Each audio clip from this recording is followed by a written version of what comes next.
আসসালামু আলাইকুম। আপনারা দেখছেন একটি মানবিক আবেগঘন বিশেষ প্রতিবেদন।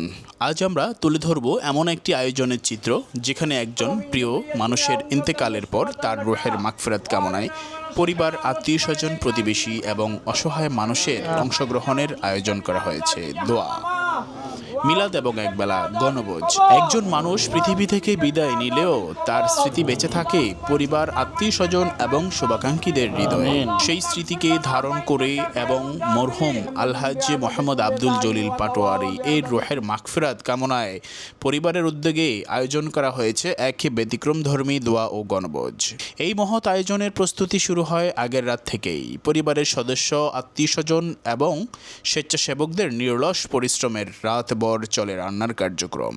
একটি গরু জবাই করে যথাযথভাবে মাংস প্রস্তুত করা হয়। একের পর এক কাটাকাটি প্রসেসিং সম্পূর্ণ করা হয়। এরপর ধাপে ধাপে রান্না করা হয় সুস্বাদু গরুর মাংস, ভাত, ডাল, সবজি এবং বিশেষ পায়েস। আসসালামু আলাইকুম। প্রিয় দেশ এবং দেশের বাইরে থেকে যেখান থেকে দেখছেন সবাইকে জানাচ্ছি স্বাগতম। প্রিয় দর্শক, আমি এই মুহূর্তে আছি গ্রামে। আমার দাদা ইন্তেকাল করিয়েছেন, ওনার জানাজা শেষ করেছি, ওনাকে দাফন করেছি। এতিম, অসহায় কিংবা বাড়ি প্রতিবেশী সবাইকে খাবারের আয়োজন করা হয়।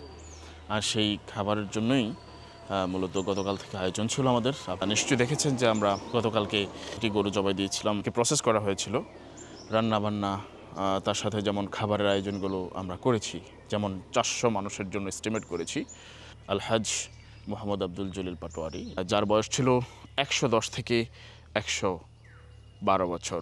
আমরা এখন দেখাবো আজকে দাদার এই মিলাদের মধ্যে কী কী আয়োজন, এবং সেই আয়োজনগুলো আপনাদের সামনে তুলে ধরার চেষ্টা করব। তো আমরা কবরস্থানে চলে এলাম দাদার কবর জিয়ারত করার উদ্দেশ্যে।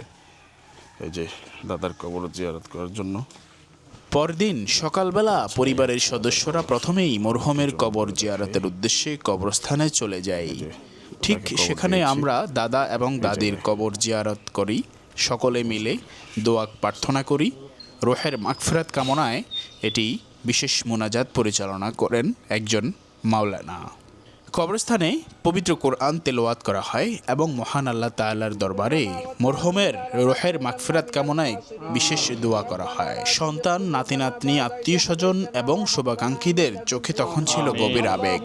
সবাই একসঙ্গে মহান আল্লাহ তাআলার কাছে প্রার্থনা করেন তিনি যেন মরহুমকে জান্নাতুল ফিরদাউস দান করেন।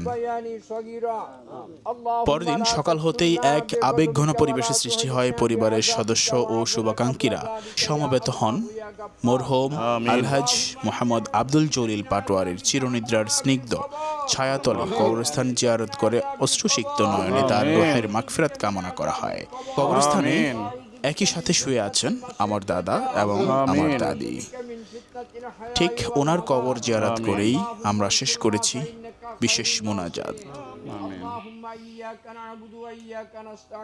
আমিন। اللهم حاسبني حسابا يسيرا اللهم إنا نسألك الجنة ونعوذ بك من النار আয় রব্বে করিম। এখানে অনেক হক্কানি উলামায়ে কেরাম রয়েছে, মুরব্বিয়ানে কেরামরা রয়েছে, যুবকরা রয়েছে। আমরা রুহুল মাহফুজের কালামে কাদিম তেলাওয়াত করেছি, রহমাতুল্লিল আলামিনের প্রতি কয়েক মারতবা দুরূদ শরীফ তেলাওয়াত করেছি। আয় রব্বে করিম সম্পূর্ণ ভুল ত্রুটি মাফ করে এখানে যাকে ভালো লাগে তার উসিলায় হাদিয়া কোটি কোটি গুণে বৃদ্ধি করে কবুল করে হায়াতুন নবী রহমাতুল্লিল আলামিনের কদম মুবারকে মঞ্জুর করুন। আমিন। মরহুমের ইন্তেকালের আজ 4 দিন অতিবাহিত হলো। তার আত্মার মাগফিরাত ও শান্তির কামনায় আজ আয়োজন করা হয়েছিল একটি বিশেষ দোয়ার। এই আয়োজনে তার প্রিয় প্রতিবেশী, এলাকার গরিব এবং অসহায় মানুষদের নিয়ে একবেলা খাবারের ব্যবস্থা করা হয়েছিল। এটি কেবল একটি আয়োজনই নয়, এটি তার প্রতি আমাদের ভালোবাসা ও শ্রদ্ধার বহিঃপ্রকাশ।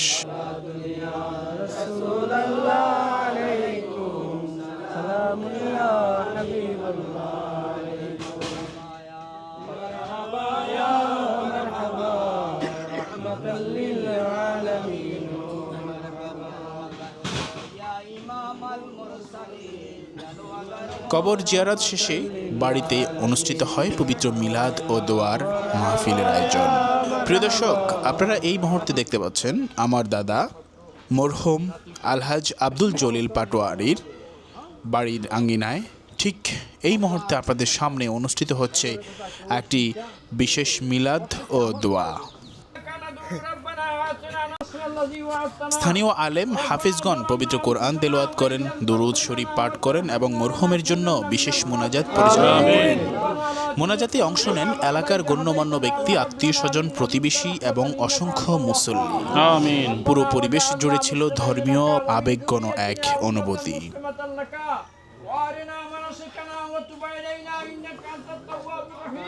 আমিন। آمين ارحمهما كما ربياني صغيرا اللهم لا تقتلنا بغضبك ولا تهلكنا بعذابك واعفنا قبل ذلك يا الله يا غفار آمين. اللهم إني أعوذ بك من عذاب جهنم وأعوذ بك من عذاب القبر وأعوذ بك من عذاب القبر وأعوذ بك من عذاب القبر وأعوذ بك من فتنة المسيح الدجال وأعوذ بك من فتنة الحياة والممات اللهم انصرنا فإنك خير الناصرين آمين. اللهم احفظنا فإنك خير الحافظين آمين. اللهم ارحمنا فإنك خير الراحمين اللهم ارزقنا فإنك خير الرازقين آمين. اللهم اغفر لنا فإنك خير الغافرين اللهم إياك نعبد وإياك نستعين اللهم حاسبني حسابا يسيرا آمين. اللهم إنا نسألك الجنة ونعوذ بك من النار آمين. اللهم صل على سيدنا محمد بعدد كل داء ودواء وبعدد كل إلة وشفاء اللهم صل على سيدنا محمد صلاة দোয়া ও মিলাদ শেষে শুরু হয় গণভোজ। একে একে পরিবেশন করা হয় গরুর মাংস, সবজি, ভাত, ডাল এবং সুস্বাদু সাথে রয়েছে বিশেষ পায়েস। শুধু আত্মীয় স্বজন বা প্রতিবেশী নন, সমাজের অসহায় সুবিধাবঞ্চিত মানুষদেরকেও এই আয়োজনে আমন্ত্রণ করা হয়েছে। একবেলা ভালো খাবার তুলে দেওয়া এই উদ্যোগেই ফুটে ওঠে মানবতা ও ভালোবাসা এবং ইসলামের ভ্রাতৃত্ববোধের এক অনন্য দৃষ্টান্ত। আয়োজকদের ভাষ্য, এই আয়োজনের মূল উদ্দেশ্য ছিল মরহুমের জন্য সবার কাছে দোয়া চাওয়া এবং মানুষের মুখে হাসি ফোটানো একটি ছোট্ট চেষ্টা। একজন মানুষের প্রকৃত সম্পদ তার রেখে যাওয়া সৎকর্ম এবং মানুষের ভালোবাসা। মরহুম আলহাজ মোহাম্মদ আব্দুল জলিল পাটোয়ারির স্মরণে আয়োজিত এই দোয়া মিলাদ গণভোজ শুধু একটি পরিবারের অনুষ্ঠান নয়, এটি ছিল মানবতা, ভালোবাসা এবং পারস্পরিক সম্প্রীতির এক অনন্য দৃষ্টান্ত। আপনারাও মরহুমের জন্য আন্তরিকভাবে দোয়া করবেন, মহান আল্লাহ তাআলা যেন তার সকল গুনাহ ক্ষমা করে তাকে জান্নাতুল ফিরদাউস নসিব করেন। আমিন।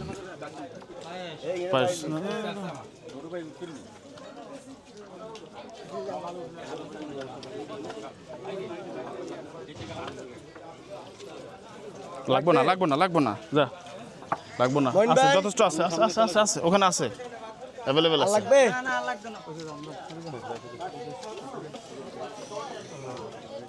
মনে তুই থাকবি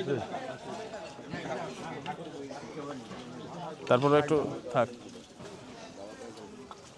লাগবো না এখানে।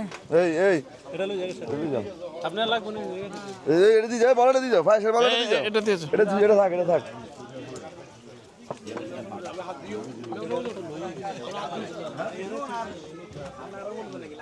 সময় থমকে দাঁড়ায়, কিন্তু স্মৃতিরা থেকে যায় চিরকাল। গত 17 জুলাই 2026 কি অবস্থা? রোজ শুক্রবার রাত প্রায় 4টার সময়, যখন ঘড়ির কাঁটায় ঠিক 4টা, তখনই না পেরার দেশে পাড়ি জমান এক শতাব্দী পার করা জননন্দিত ব্যক্তিত্ব আলহাজ মোহাম্মদ আব্দুল জলিল পাটোয়ারি। মৃত্যুর সময় তার বয়স হয়েছিল আনুমানিক 110 থেকে 112 বছর। দীর্ঘ এক পূর্ণময় জীবনে অবসান ঘটিয়ে তার এই চলে যাওয়া যেন পুরো এলাকায় শোকের ছায়া নামিয়েছিল। মরহুমের ইন্তেকালের ঠিক 4 দিন পর তার আত্মার মাগফিরাত কামনায় এক ব্যতিক্রম ধর্মী মানবিক উদ্যোগ নেয় তার পরিবার। প্রতিবেশীদের নিয়ে এক বেলা ভোজের এই মহতী আয়োজনের প্রস্তুতি শুরু হয় আগের রাত থেকেই। গভীর রাতে মহান আল্লাহ তাআলার নামে একটি গরু জবাই করা হয়। এরপর স্থানীয় তরুণ ও প্রতিবেশীদের স্বতঃস্ফূর্ত অংশগ্রহণে চলে মাংস কাটাকাটি, ধোয়া এবং রান্নার বিশাল কর্মযোগ্য পরিবেশ। ভোরের আলো ফোটার আগেই সম্পূর্ণ হয় আপ্যায়নের সকল প্রস্তুতি।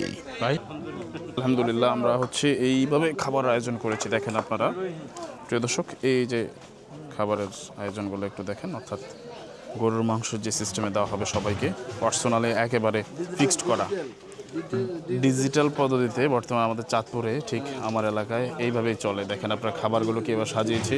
এই যে ডাল, এটা একটু আরেকটু উঠাই, হ্যাঁ এটা হচ্ছে সবজি তাই না, কি চমৎকার কালার সবজি। হ্যাঁ, তারপর এই যে প্রথম এটা গরু মাংস, এটা তো হাত দেয় না এখনো না, গরু মাংস,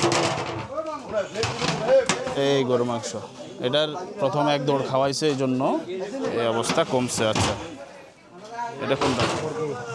ও আচ্ছা মুরগি, হ্যাঁ যারা গরু খাবে না তাদের জন্য মুরগি রাখা আছে। পায়েস দেখেন, পায়েসের কালার কি অস্থির। হ্যাঁ পায়েস। আর এই দুইটাতে সাদা ভাত, দেখি একটু, এই যে সাদা ভাত দেখছেন, নরম হয়েছে না ভাতটা, ভাতটা আবার এটা তো ভাত। এই যে যে যে বাবুর্চি, কি নাম যেন বলে গেছিলাম, আমানুল্লাহ, হ্যাঁ ঠিক আছে। এই যে রায়শ্রী, হ্যাঁ শাহরাস্তি উপজেলার রায়শ্রী গ্রাম। এই যে খাবারের সিস্টেমটা হচ্ছে আমরা এইভাবে করেছিলাম, এই যে সব আইটেম, এই যে ডাল সহ। ও আচ্ছা, বাবুর্চি আছে আমাদের, যিনি রান্না করেছেন ওনার মোবাইল নাম্বারটা আপনাদের যদি প্রয়োজন হয় তাহলে আপনারা চাইলে করতে পারেন। নাম্বারটা বলেন। 01732978865। কিরে তো ভাই, পেট কি খাই ফেলাইছিস তুই সকালে? পেট যায় এত বড়? ও শুধু পানি? আচ্ছা এই যে, হ্যাঁ আচ্ছা আচ্ছা। প্রিয় দর্শক, আমরা আজকে যে খাবারের আয়োজন ছিল এখানে মোটামুটি আপনারা দেখতে পাচ্ছেন, ওইখানে খাওয়াইছে আর এখানে খাবারের অবস্থানটা এই যে দেখেন সাজানো আছে, এখান থেকে নিয়ে সবাইকে দেওয়া হচ্ছে। প্রিয় দর্শক, এই যে আমার এই পাশে দেখেন, এই পাশে এগুলো সম্পূর্ণ হচ্ছে খাবার, এই যে দেখতে পাচ্ছেন সব খাবার। এই যে বাবুজি সহকারী না, সহকারী না, কি নাম? আবু তাহের। আবু তাহের, এই বাবুজি সহকারী যথেষ্ট কাজ করছে, কালকে রাত থেকে দেখতেছি যথেষ্ট পরিশ্রম করছে। তো এই যে আবার আরেকজন না, বাবুজি সহকারী না, কি নাম? সাদ্দাম হোসেন। যাক, ওনারা মিলেই রান্না করছে সবাই। তো সবাই এখানে আছে, তো আমরা খাবার শেষ করি। যারা দাওয়াতি মেহমান ছিল তারা একে একে চলে যাচ্ছে, মানে প্রথমবারের মতো খাওয়া শেষ, দ্বিতীয় জনের জন্য আমরা ব্যবস্থা করব।